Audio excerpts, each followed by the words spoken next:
Well, welcome everyone to this BFDG Award Series Design Forum, a short journey kicking off with the winners of the BFDG 13th Awards Short Film category.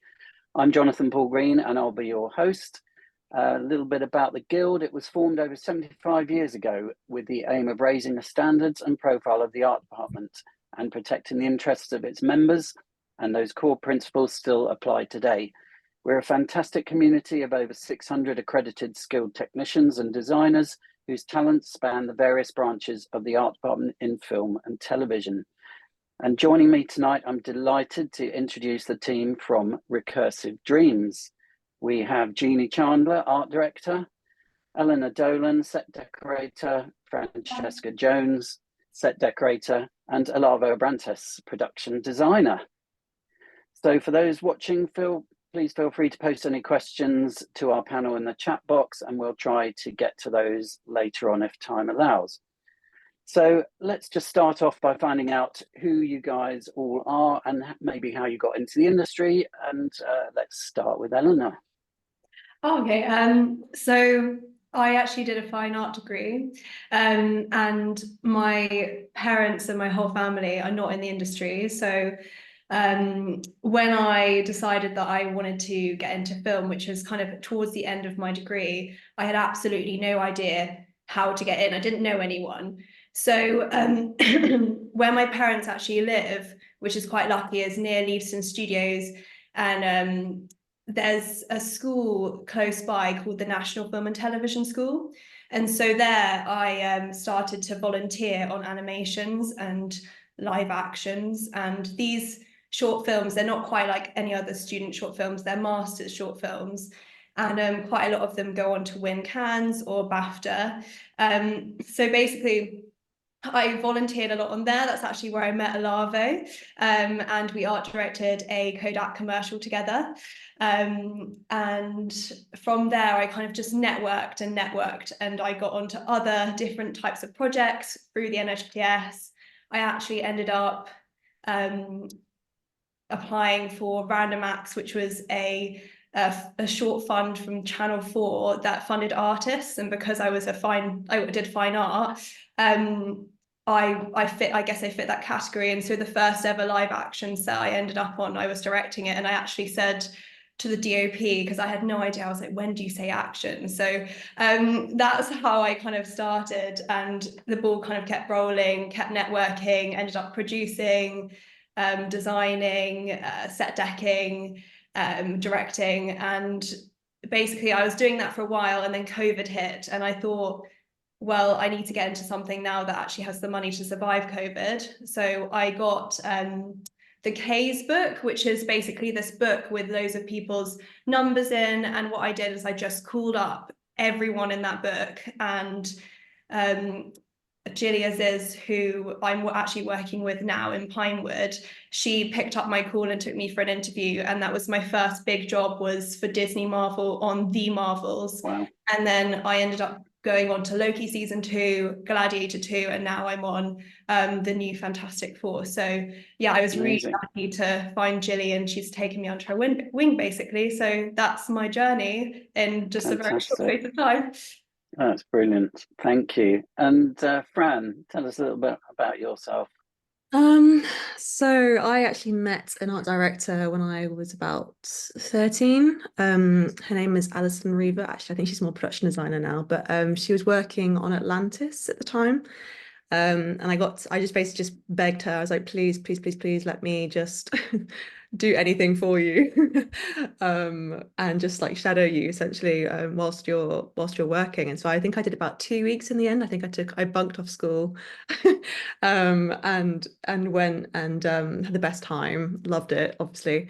And then ever since then, I kind of just then went, okay, well, this is what I want to do. I'm going to try and make my way there. But obviously school isn't really, well, my school wasn't very catered to helping creatives anyway, but let alone go into the film industry. So it was one of those things where I did a similar thing. I did fine art at uni because it felt like the right thing to do at the time, but then quickly realized that that was not for me, and sort of tailored my degree more towards trying to learn as much as possible about like set design and just general, yeah, production design related things, because again, I couldn't leave at that point. I was already like, I think maybe 2 years in deep, and they were like, we can't let you go.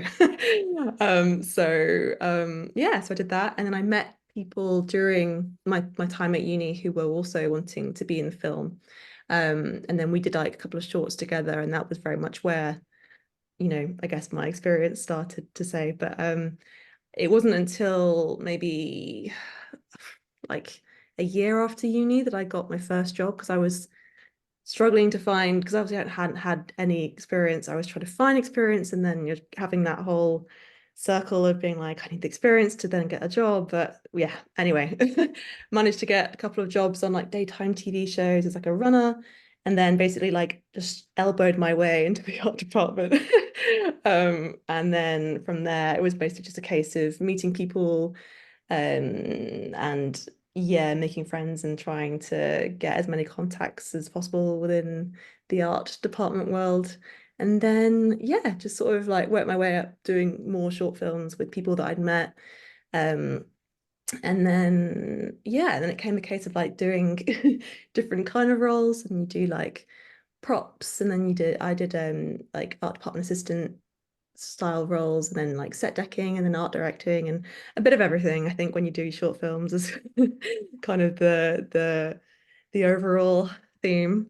And then yeah, sort of now towards making more short films where like I can be art directing, but then on the side I'm predominantly like working in the props team for like standbys and things like that. That's like what I do my day to day.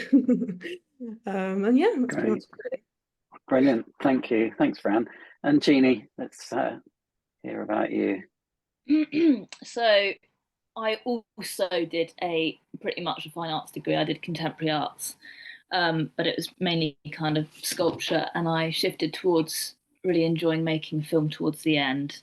And then COVID hit, so I've always made things, and like I've got experience with mold making and things. So during COVID, I began to make kind of art films and music videos for people. Well, like a little bit in COVID when we were actually allowed to do bits and bobs. That doesn't sound very good.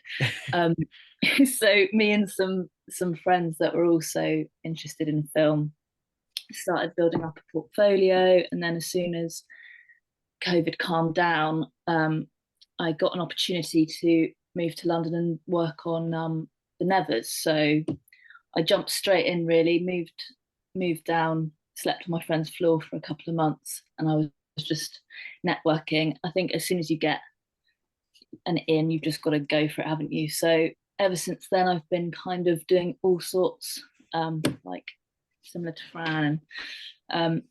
So then went on to do props on Napoleon, and I've just been doing all sorts of similar kind of things in between, a lot of prop making, but I was trying to kind of maneuver into set deck, so that's more what I've been doing recently. But also, I mean, you kind of do what comes up, don't you? So I'm very interested in like kind of fashion set design as well, so I've been doing a lot of that, and on the side. So yeah, that's great. Yeah, that's how I kind of got into it, I suppose. Brilliant. Yeah. Thank you. It just shows how varied and how many ways there are into the industry, and how many routes there are even when you're in the industry. And for any newcomers, you know, it's there's no hard and fast rules, and it's great to do as much as you can. And finally, Olavo, let's hear about you, and then maybe you can just dive straight in, give us a brief summary about what the film was about, and then we'll get chatting about your short film. Sounds good. So I'm originally from Portugal. I studied architecture there, did my master's there. But the dream was always film. It was always a thing that really drew me in, just the creative opportunity that film brings. But unfortunately, the situation with filmmaking in Portugal isn't the best, isn't great. So I knew I had to move to another country to pursue the dream. So the UK felt like the most accessible. Um, so I moved in 2015, but then I didn't have the contacts. I didn't have film experience. So I worked as an architectural model maker for 3 years. And then in 2018, I did the Teriyaki on Snow drafting course at Pinewood, FDI. And that pretty much opened the doors. That was life-changing for me, just allowed me to be inside Pinewood Studios, learn how to draft for film, how to take what I learned from architectural school and adapt it into technical drafting for the art department.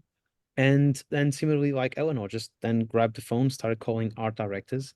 And it was after finishing the course, that's when me and Eleanor collaborated on our first kind of NFTS project together. And then I was lucky enough to ring Nigel Evans at the right time. So that was my first film job, was Morbius with him, which started in December 2018. And then since then, I've been lucky enough to find work consistently. Obviously, paused a little bit during COVID and during the strikes last year, but I was like, um, it was something out of our control. So I've been drafting for about 5 years now, but design was always what I wanted to do, especially in production design, because I like to be there at the beginning. I like to sit down with the director and discuss ideas, discuss how we're going to tackle the project, approach it, budgeting. But obviously, I understand I couldn't go straight into designing like bigger budget projects. So while I was still working on my free time, on the spare time, I started tackling as many side projects as I could. And that's how I started putting a team together and building up a team. And just kind of jumping straight into Recursive Dreams, the one we're talking about here today. That was the most ambitious project I have done to date in terms of budget, in terms of scope and what needed to be done. And that came out actually quite in a funny way, because Max, the director, he wrote and directed it, and he was actually my art assistant on 3 projects because he was trying to get into the industry, get some context. I said, well, I don't really know directing and the producing side of things, but you feel free to come and help me put some footage up, and you can see what the art department is about. So then I remember in January in 2022, when we had our January 2023, last year. So we had our first meeting about the project, and he just texted me out of blue saying that he was writing and directing a short film that he thought I might be interested in because it was sci-fi. And we sat down and I just loved what he wrote. I just felt so drawn into that world. And what really helped was the fact that because he was art assistant for me on a couple of projects before, he understood what the art department does, and that we need time, we need money, and we need support to be able to achieve his vision. So I think if it's okay, I'm probably just going to share a couple images from the Sure. project as we talk through. So hopefully you Do you want to tell us guys. a little bit about what the film is about, where it's set? Yes, And yes, just very absolutely. briefly. Just very briefly. So Recursive Dreams is the dystopian sci-fi cyberpunk film. So that means that we're kind of set in the future. And it's mostly about memory stealing. So without going too much into it, the whole story is about this group of memory thieves, and they break into this character's house and they keep him asleep while they use this machine that you're seeing here on the screen to extract his memories while he's dreaming. And the idea was that they would sell his memories, his dreams in the black market just to make some profit. But then things don't go according to plan. And I'll leave the rest for when you get a chance to see the film. I was Right. just going a little bit into it. Like one thing that I feel like it's kind of important to mention in projects like this is the budget, and I feel like it's a subject that doesn't really get covered as much. And we're trying to be as open as we can with this. Yeah. So the production cost was around like the 85K all in. And one thing I told Max at the beginning was I would like to do an experiment, and instead of just being responsible for the art department budget, I also wanted to crew up costume, SFX, hair and makeup, and props. So like pretty much the whole sort of visual creative department, and take all of that budget that he had a lot of for those teams and bring it into one big sum, and that would deal with it, because that allowed me then to bring people I worked with before or that I wanted to work with, that I had a relationship already with, and move money around depending on where we needed it the most. So this is just a sort of a bit of a breakdown to explain how we ended up spending like close to 20K. And as we can see, a big chunk of the money went into crew fees and expenses. So I wanted to make sure that pretty much everyone involved in the project got a fee and got paid for their time, because I feel it's important, because especially in short films where most times people come in for free to help for a few days, because of the nature of this project and how demanding it was, I knew I needed to put a bit more towards that. And just going a bit into mostly it's all set in this location, in the depositories location in London. We did a recce with the DOP, and we all fell in love with the place. It felt like it gave us what we wanted, because even though it's projected in the future, it felt like a place that kind of reminds us of the past. And this idea with memories in dreams is all about reminiscing the past. So that kind of gave us like a good place to start with, but it didn't look that sci-fi, didn't look sci-fi yet. And we needed to build two separate spaces within this space. We needed the living room where most of the action happens, and we needed the bedroom. So we did a survey, couple technical drawing to explain where we're going to put footage, where we're going to put the bed and disguise all the put all the props. And then that brings me, because I need to mention like the most amazing set deck team that I had, because as a designer, I like to focus more on the bespoke things and how we can create something from scratch. But on this job, budget-wise, we needed to find the right props, the right dressing. So in that sense, like working with Eleanor, Francesca, and Jeannie it was really important, because they knew what we were going for, the aesthetic we were going for, and the style. And they managed to find incredible things that I'm just going to show a couple images of us during process, us like while I'm briefing everyone on what we need to do, but you can see some of the team members throughout, and you can see how we transformed the space and how we made it our own, but just by bringing some footage and bringing bits of dressing. I say bits, but it was a lot. Like the most dressed space I actually had on a short film before. And just the amount of detail, because we decided that every corner of his living room would be dedicated to a sort of a different activity. So he would have his writing and researching space. He would have like his sort of interior garden. He would have his sort of memory leisure where he had the TV, where he would see VHS tapes of him and his daughter. So, and then just down to the details of like aging and making sure it kind of blended in with the dystopian cyberpunk aesthetic. And it's one of those where we're trying to get as many things for free as we can, renting a few props, but because of the nature of the project, we kind of got away with finding like what's considered almost like trash and just reappropriating it and just giving it another home for our vision. And then that brings me into props. I'm just going to have a clip just to show the hero props of the film. We have our hero canister, then meddling a little bit with costume. We've got our masks that were kind of made bespoke for the project, and then the dream machine itself. That one was a really difficult design to get right, because of the nature of what it is. It could be anything. We could just have any sort of prop and call it a dream machine, and people would relate to it. But I felt like when I was working with Craig Lynch, our amazing prop maker, I was sketching and explaining that it was built from a bunch of different elements and a bunch of different computer elements that the characters got hold of. And then it's kind of the core that's on the inside. It's those white volumes that gives it the dream stealing capability. Then we mentioned that, yeah, working through the kitchen. So in this project, like usually my living room and my kitchen end up being my workshop. So this is just to explain what we did with the masks. So the masks, I bought them. So the version on the right is as is, then took it all apart into something that looks like the mask on the left, then 3D printing and adding loads of bits to it to create what we end up with the final image here.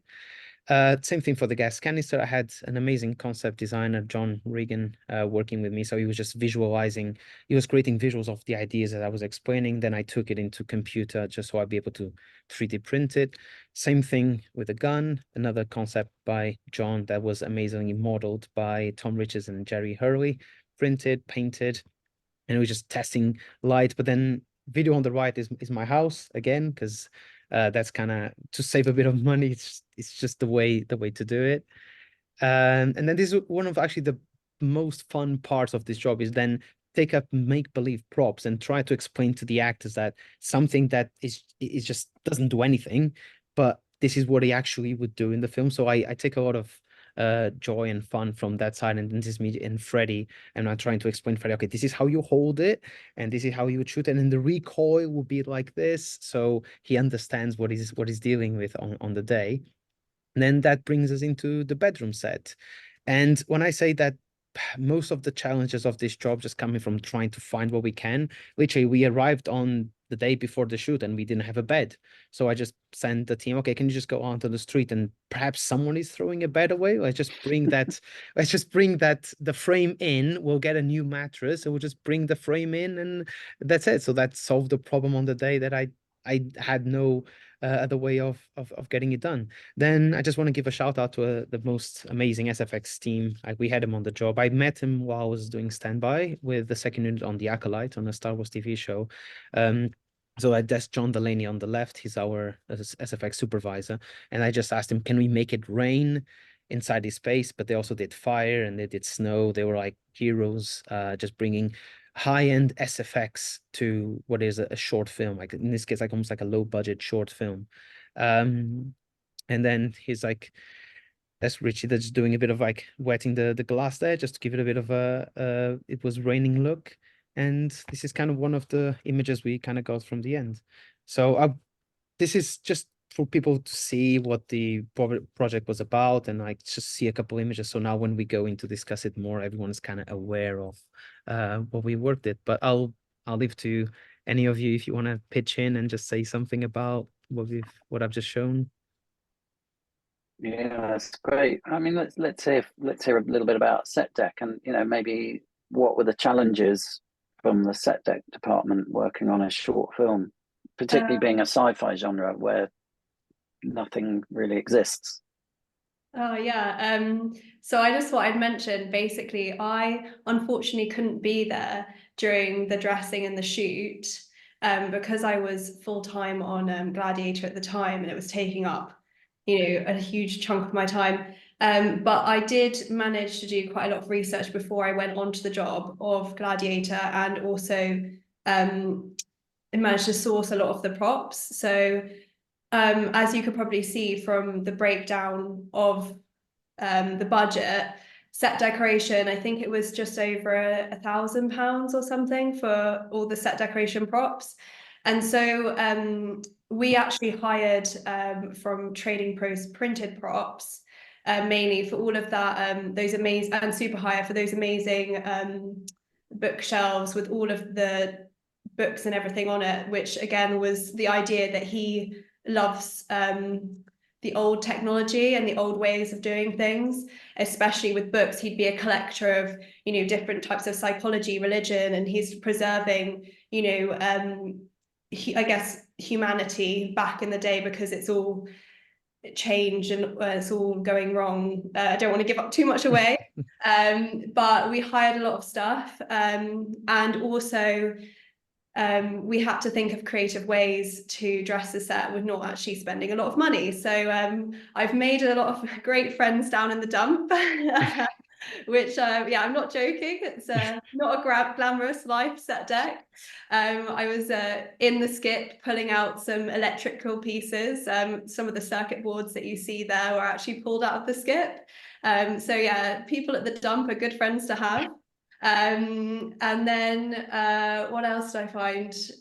My friend had recently set up a clearance business, actually. So he clears houses and he has a huge warehouse. And so I was trying to, nudge him and be like, well, can I come and have a look at your house? At your warehouse. It'd be amazing to find some props. And that's the first actually job that I used him on was Recursive Dreams. So I was trying to get him into being my prop man, my prop storeman.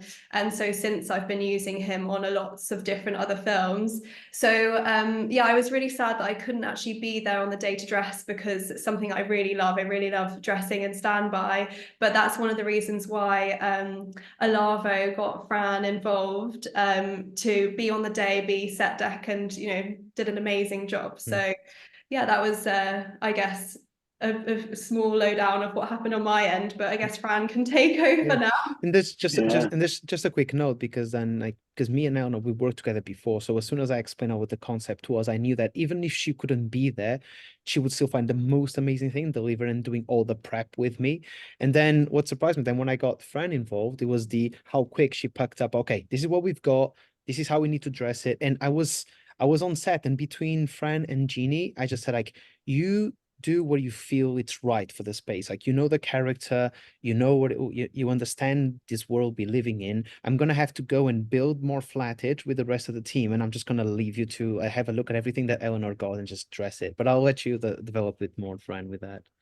Oh yeah, it was I think the thing was, well, it's because the space was it was a lot bigger than I thought. So when we first got in there, it was very much a case of like, okay, right, this is a lot. But I think with everything that we managed to get, and sort of like cheating the space in the way that we did as well, you wouldn't really know. I think from what I've seen from the film and from the bits that I've seen, it's like, yeah, you would never feel the hugeness of the room, which is, I guess, a good thing to a degree. But yeah, I guess it was a case of very much being like, because we had so little time to try and get everything done on the day, because everything that we had lighting coming in at some point halfway through the day that we were dressing. It was a lot. There was a lot going on. And it was, yeah, very much a case of going, okay, like, let's try this here, and then we'd try something and then it wouldn't work, and then we go, okay, like let's spin it, or let's like rotate it or whatever. Which, yeah, I think it's one of those things, isn't it? Like finding the ways that look like they're not obvious on camera is like most of the trickery, really. But I guess, yeah, a lot of it came down to the fact as well that we had a lot of people that ended up just helping us pitch in, because obviously there was a lot to do for just me and Jeannie. So we ended up hauling in quite a few of the others that weren't actually doing crazy amounts at the time, which was super useful, because I think we probably had been crying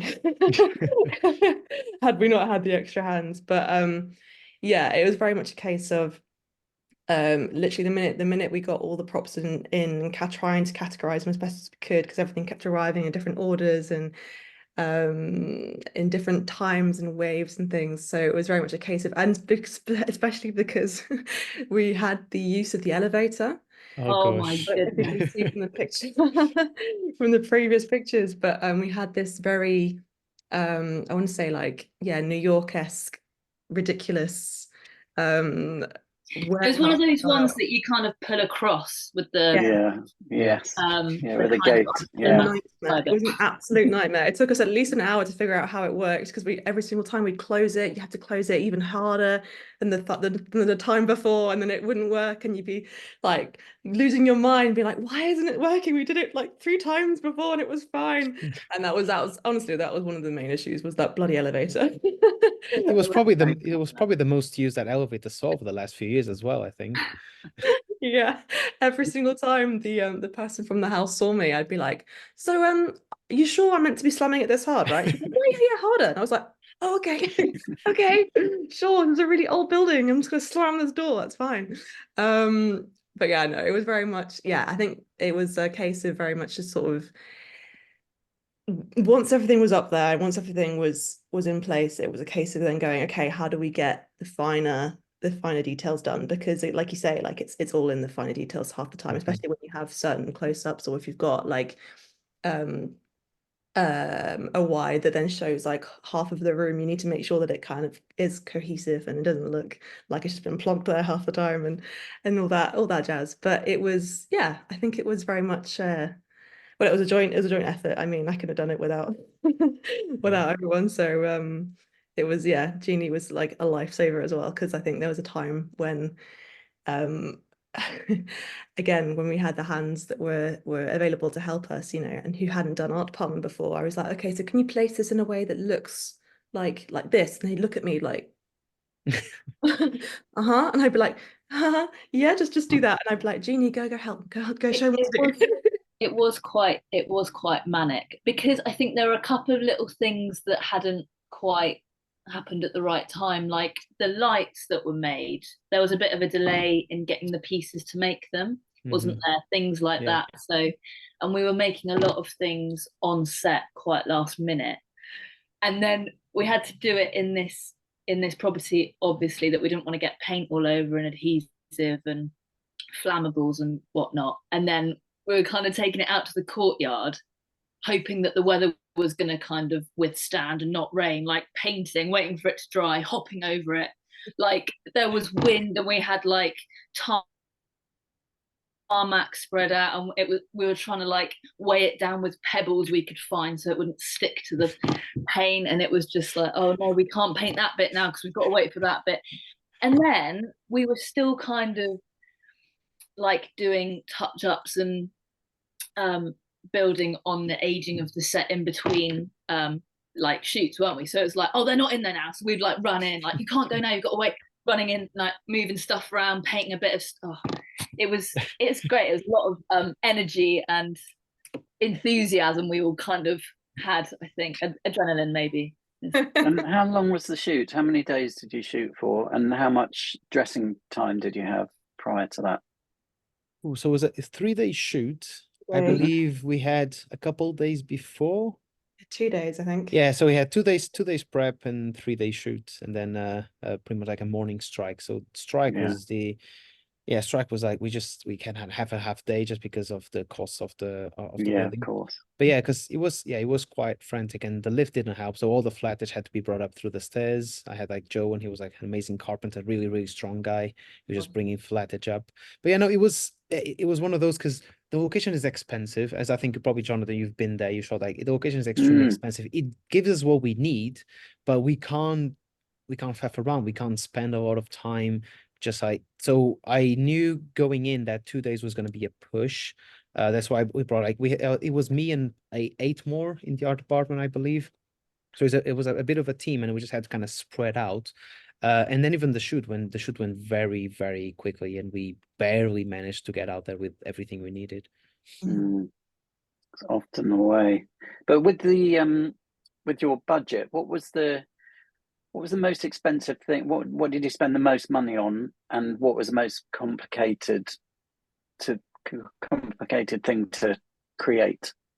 I think overall we ended up spending more on the SFX because of the nature of what it is. And I knew it had to be done properly, it had to be done by professionals, otherwise it wouldn't look right. So a big chunk of, but that was agreed with Max kind of very early on, that if we wanted to pull this, we had to bring the right people in. Then I'd say flattage was probably even though I managed to get a lot of materials from free, we still had to CNC a lot of things and bring them in. Looking back now, we probably could have gotten away with doing it with like a lighter material instead of just doing MDF, but it's what I know, it's what I was working, and I just didn't want to chance it at the time with something that I wasn't familiar with. And funnily enough, like Eleanor mentioned, like we probably the least amount of money was spent on hires and props. So most of the props were just made for me at home. So I was just getting filament and 3D printing and sanding and painting at home just to try and save that. And like the fees, because I could have tried to get away with getting people to come in. I can work for free for those 2 days and save on that money, but I don't think it's fair, especially with the amount of like prep time and then also if it allows us sort of, from my end, a sense of accountability as well, because someone's being hired to do a job, so they know that they're getting paid their time's worth and for their talent and for what they're bringing onto the table. So it's not just a matter of like asking for favors. But yeah, I'd say we did well with the budget, and I feel like it looks more expensive than what it does. But then that was a lot of like dump journeys for Elle as well, just to try and find the right things that looked the part. Yeah, we were I think, also really sorry, lucky. carry on. Sorry, we were also No, no. really lucky. I wanted to mention with the actual location, there were actually some props you probably saw in the location pics at the beginning. There were some things already there that we could utilize. So that's a really good tip as well for anyone else who's wanting to work in set decoration, is always scout your location, because there may be stuff within it. And then also how Olavo said, if you go out onto the street, you might find some street presence as well. Especially in That's London. a Yeah. good tip. Very good tip. But I think the thing to me that really stood out is you don't normally expect to see a big SFX element or prop makes in a short film, and I think that's maybe spending money on that was really important, I guess. Yeah, and there's we haven't talked about, but the beginning of the short is like set in this sort of snow blizzard setting. I don't have a lot of pictures of it because it's kind of like part within of the story. But the discussion at the time was, and actually Max's idea was, let's fly to Switzerland and then shoot in the actual snow in the snowstorm. And I said, Wow. well, there's two problems with that. Like the first one is that you need to move the crew over there, so that's already a logistical expensive. Second one is, what if it doesn't snow, or what if you don't have the weather you're hoping for? Then you're just kind of stuck there for a few days until you actually does it. So that's when I mentioned, oh, let's just do it in a studio. So we went to Sugar Studios, which they had a sort of white infinity space, and it was just up to kind of convincing them that we could pull it off with practical SFX. And for that, it was just extremely helpful that I worked with John Delaney on that Star Wars, and I knew that they did snow. We did snow effects there, and I could just go to Max and say, listen, I've seen it. I can't show you pictures for the obvious reasons, but trust me, it looks really, really good. And John's saying that he can do that within the budget. So I think everyone was a bit in awe with the opening of the film, because you, like you mentioned, Jonathan, you don't expect to see that level of production on this sort of like short films.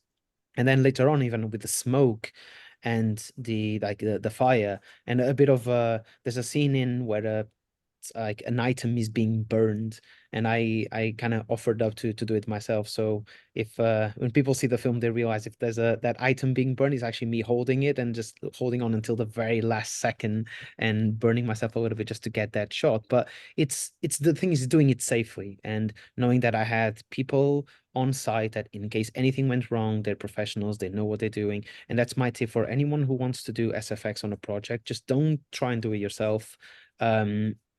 Even if you need to tone it down, but speak to someone who does SFX. They're a professional. They will help you with what we need to achieve and have the conversations. That's really good advice. Yeah. And I think, did I spot, was it a light stick inside the gun to make it glow? Is that tell us about some of the little tricks that you use to create some of the things. Let me go back to let's go back to the light stick. So so one thing is, at one point the idea was to get the whole gun rigged with LEDs on the inside, and there was some complications with the timing of getting the props made. So I just asked the prop makers, just, okay, get me the print of the gun, because I have an idea that I think it might work.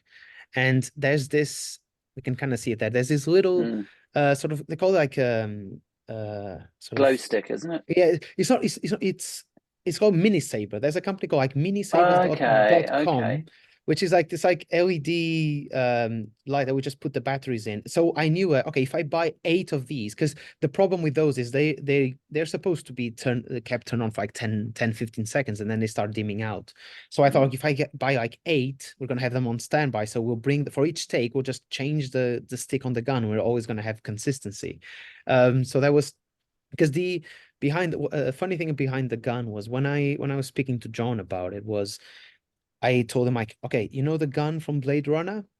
I want that feel, but it can't look anything like the gun from Blade Runner. So that was kind of like the challenge for us. And I said, it needs to look menacing, and it needs to look like it can pack a punch and it can actually do some real damage. And then we thought, just for practical, there was a scene in the short where the gun is fired once, and then the actual chamber of the gun is used to burn that item.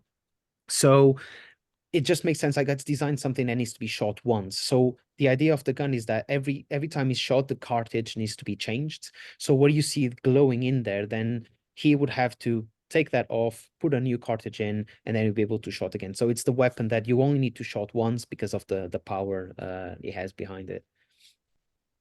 That's great. I mean, it just shows you how resourceful you have to be in the art department, and you know that's we're problem solvers, aren't we? That's what we do. That's great. And so, Olavo, tell me about so how does the story influence your design, and do you have much room to suggest new ideas? On this one, I had quite a bit of room, and especially then when speaking with Eleanor in terms of like who the character is and how we should dress his space. But very early on, and this is why I love production design, because we're there from the beginning, and I see the production designer role and the art department role in this case is to tell the story visually, just to allow the director to tell the story in a narrative way with the lines and the interactions with the actors. And we're focusing on filling in the blanks with everything else. So because I was brought in very early on with Max, as I was reading through the script, I was doing the world building with him and understanding, okay, where are we set? What sort of technology do we have? And one thing we found very early on was that in the future, there's scarcity of everything. So one thing we thought was it would be quite interesting if technology was actually much more advanced than we've got now, but everything is cased in old boxes, old casing. So they're stripping away computers, the casing, just to protect the elements, but everything on the inside is more advanced. But there isn't that much waste in creating, for example, with laptops now, like giving example, Apple launches like 1 or 2 laptops every year that comes with a different casing, different components, different everything, when sometimes the changing is quite minimal. So we felt like in the future, people are trying to use items more efficiently. So that was a bit of a trick for us for the art department, because that means we can actually get kind of what's considered trash, bring it onto set and say that no, this is actually advanced tech. It's just the package you're seeing. It's not exactly what's on the inside, and that was true for the Dream Machine and even for the Dream helmet. And then with Ashim, he's the main character. He's the one that's getting his dream stolen. Like with his house, it was more important that we created the difference between digital almost and analog. So this is a world that's very digitalized. People like AI is a big thing, technology is a big thing, and Ashim as a character, he already rejected this. He likes the human component, and he feels drawn to the humanity and the actual be able to touch and experience things by himself. So what he does, he goes around and he tries to salvage anything that he can find from the past. So that's VHS tapes, TV. So he finds any sort of tech he can find and fixes it. Same goes for like plants. If he finds anything, even books, so anything that's culture that we kind of take for granted now, in the idea that in the future is almost disappeared because of how everything's being digitalized. So he's almost like curating this museum of mankind of sorts. That's fantastic. And let's talk a little bit about collaboration, because collaboration is absolutely key.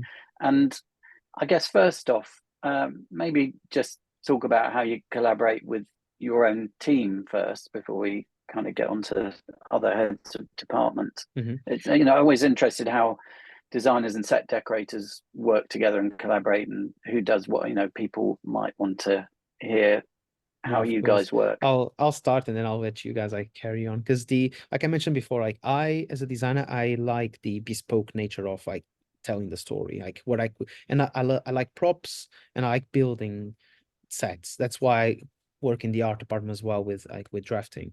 But I understand that set deck is probably the most in component when it comes to what you're seeing for the final result and to tell this story, because we can build an amazing set, but it's bare unless we start dressing it and we're bringing the character's personality into the space. So in that sense, like I've been collaborating with Eleanor for quite a while now, because we collaborate. We just work really well together in terms of ideas and design, and I trust her completely with her what she brings to the table, and I just kind of let I'll do what she does, and I explain, okay, this is the overall concept, this is what we're working with, and just really help me tell the story. So it's almost like the division between production design and set, I don't technically agree with it so much, especially the way we work, because I consider us both almost like designers, but while I'm focusing more on the builds and on the practical making of elements, Eleanor is actually using what's at her disposal to tell the story and to create the personality of the characters that inhabit the space. Yeah, thanks, Olavo. I would just basically echo what Olavo said. Like, we work so well together because, as Olavo explained, he creates the space. He's a very talented drafts person, and my strengths are more in set decorating and sourcing. And part of set decorating that I really love and what I try and explain to people, because I think when you're in a short film or on smaller projects, art department is kind of all encompassing, whereas on larger projects, set decoration and art and the art department are very separate. So what I try and tell people is, if you're really interested in drawing and drafting, the art department's for you. But then if you are more interested in kind of interior design, prop sourcing, that is more set decoration. So that's kind of how the divide works, and why me and Olavo work really well together. And I also just love the passion that Olavo brings to every single project. And that's kind of what I really love as a set decorator. It's not just about making a space look beautiful, it's about making a space that the characters exist in, and everything that you're putting into the space. I want to make it to make sense with that character, even if you're working on a really low budget. Like Olavo said, how we kind of twisted the narrative to fit that kind of retro aesthetic that we could get a hold of quite easily, cheaply. And yeah, making it like a really big part of the story. So I kind of forgotten the question now. Just about collaboration and collaboration. how yeah, collaboration. Sorry. No, that's all right. So yeah, me and Olavo have been collaborating now since about 2017, and Recursive Dreams was one of the most ambitious projects. But since then, as we were mentioning briefly earlier, we have gone on to do some more short films together. Some where I was designing, some where Olavo was designing. But I also agree, I don't really like the divide between set decoration and production designer, because it is design essentially, especially when you're working on a project like this. And since we've worked on this, we've built our team, which is really important. I've brought people from my side, Olavo's brought him from his side, and together you kind of network and make this kind of super team, which I feel like we've just sourced some people. Like I was talking about my friend earlier who owns a clearance business. He's now our prop kind of storeman, our go-to person who will come and with a van deliver all the props and take them away. So I think, the more people you meet and network and you enjoy working with, you've just got to stick together, because like, if you're working on this level together, you're only just going to move up the industry, because how we pay the bills. Me and Olavo, we're currently working in Pinewood on the bigger stuff, but obviously the small stuff gives us the opportunity to really be creative. And also, but do you find that doing all the small things give you fantastic grounding for working on big productions? You get to learn so much, don't you, on these sort of projects? 100%. I learn everything I know from working on short films. Like I said earlier, I didn't even know when to say action, and I was a director on a film set. So I think you've just got to, take what you can get. And places like the NFTS are amazing places to actually learn how to do filmmaking, but you don't actually need to go there. You can volunteer, and you can learn so much just from volunteering, because I understand the fees are quite expensive and things like this. But it is an amazing place, and just, even if it's not an FTS, anywhere you can see a film school, if you just want to go and volunteer your time, like I did, because I didn't know anybody in the industry, you will network and you will climb your way Yeah. up, And basically. speaking of collaboration, is the fact that on these sort of productions, like no one's there to hold our hand. And like me and Eleanor, we're working on bigger projects where there's always someone above us. There's always someone that has the answer, someone that can fix a potential problem. With these, we are the ones that need to fix it. So that allows us to grow as Yeah. as in designers, as in set tech, as professionals, because we need to take that step. And when I was speaking about collaboration and team, is like I feel so happy and lucky to have been able to find amazing people to collaborate on this project, and it just brings me great joy to be able to work with them again and again. And this is why I've been asked so many times, like, you're working full time as a draftsman, why are you still spending time doing short films? Like, you don't need them. But I keep saying that, but that's where it gets interesting. That's where you get to meet like amazing people. That's where you get to collaborate with people that potentially you would have never met before. And I keep saying, like, the dream is to at one point be actually asked to design something with a bit more meat, with a bit more of a budget. And I keep saying, like, I've got the team already. There's at this point, there's probably like what, 30, 35 of us between like pretty much every single role we would need for an art department.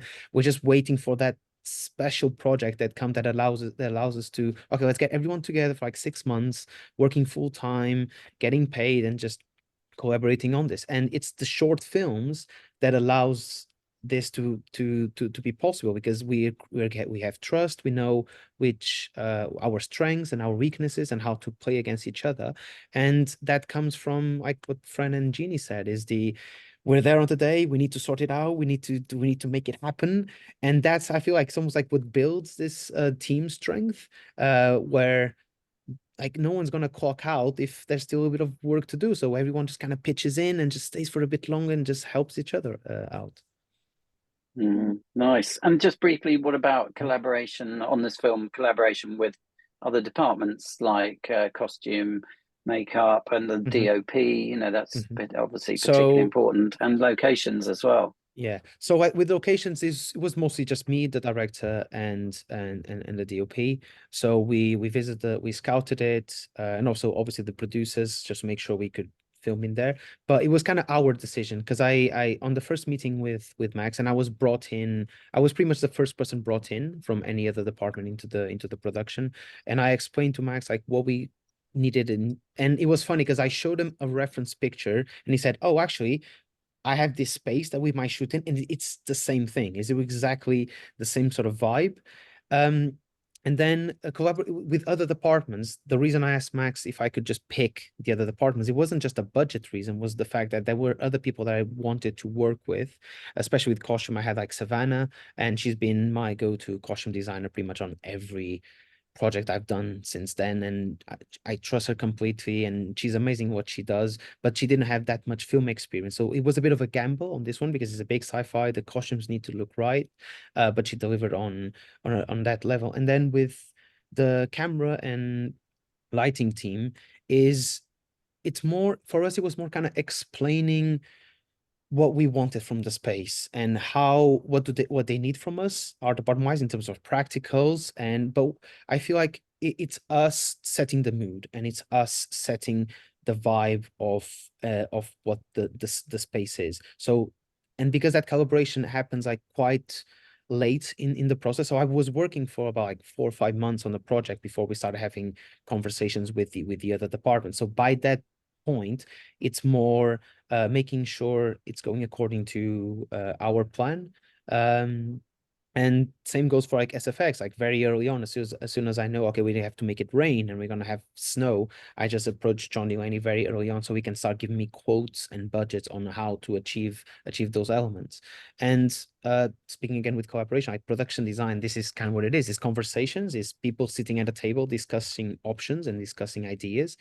And in that sense, I know that working with like an amazing team means that any idea that comes onto the table, we can achieve it. We'll find a way to achieve it. That's fabulous. And Jeannie, let's just talk about the art directing side of it, because to me, the art director is kind of the glue that holds everyone together and has to kind of know a little bit about every single person, whether in the art department or not.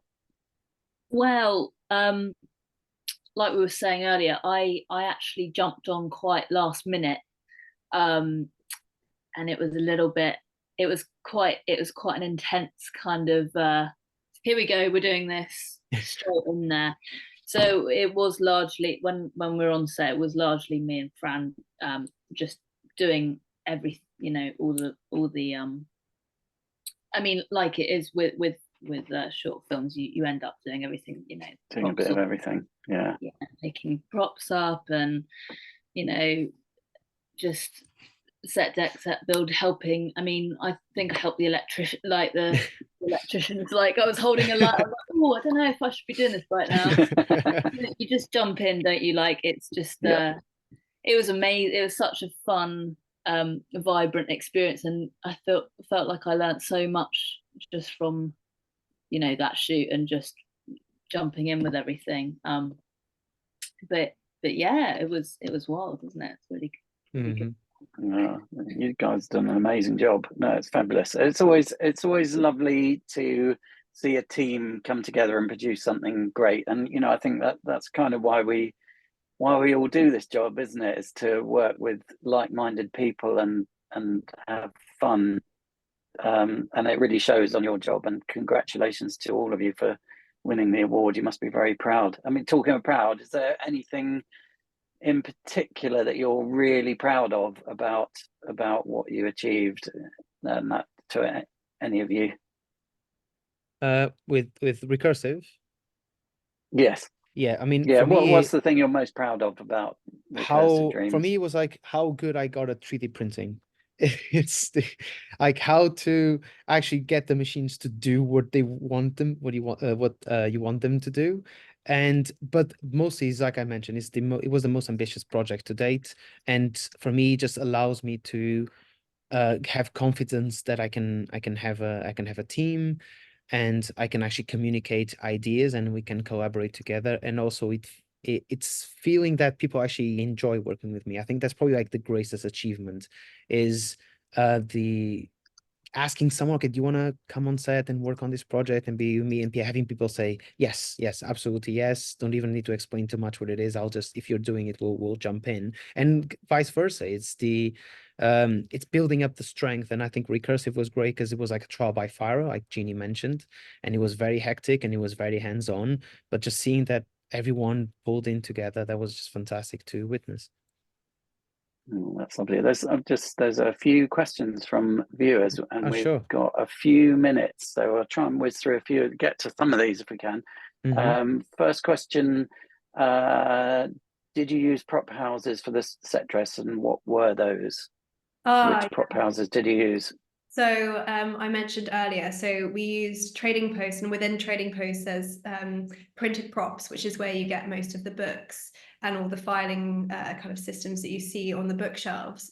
So we went there for them, and we had to cross out quite a lot of the expensive books because some of them are like about £200 per book or something crazy. The older the book, the more expensive. And then we went to Superhire as well. So that Superhire and Trading Post are really close to each other. Superhire has, modern props, and also a few other places within it and old times and stuff. But we mainly use Superhire furniture, mainly because it was cheaper. Superhire tend to be one of the cheaper prop houses. So those were the ones that we mainly went to, yes. That's great. Thank you. Another question here. Olavo, as you're excuse me, as you're from an architecture and art department background, which of the other crafts which were under your design umbrella on this project were the most interesting to run? How did it affect your understanding and practice as a designer, and has it changed how you would collaborate with other crafts in the future? I would say probably the most interesting ones was costume and SFX. Costume, because it's something I love, but I'm no good at. I don't understand how to sew. I don't understand what kind of goes together. But to be able to trust someone to deliver on the overall aesthetic and just kind of let Savannah go wild with ideas. And the other one is SFX, because I didn't realize how much I actually like practical effects and snow and fire and explosions, and actually the science that goes behind it, because it's not it's not like magic. It's technical. It's very, very technical. It needs to be done according like safety standards, and it's experimenting, it's testing, and just seeing all the tests. So I'll say those are probably the two departments that I'm most fascinated about from the ones that I know. Brilliant, thank you. I think we're kind of run out of time for any questions, other questions, I'm afraid to say, because we're just about to hit 8 o'clock. But just to let you all know that you can watch Recursive Dreams on the BFDG website. If you head to the part labeled awards winners and finalists, you'll be able to find it there. So please do go watch it. It's a great short film. Just want to say again, congratulations to all of you. You've done a fantastic job, and great to win an award. So well done, and thank you for being such great panelists. It's been really, really insightful and very interesting. If you want any more information about the BFDG, including membership, you can go to britishfilmdesigners.com and you'll find everything there. And BFDG is just a fantastic group of really interesting and useful people. So do go check it out. And that's all we've got time for. So that's really, really great. Thank you for all of your input. Hope everyone enjoyed it. And thank you very much, and goodbye. Thank you. Thank you so much. Bye. Cheers. Bye.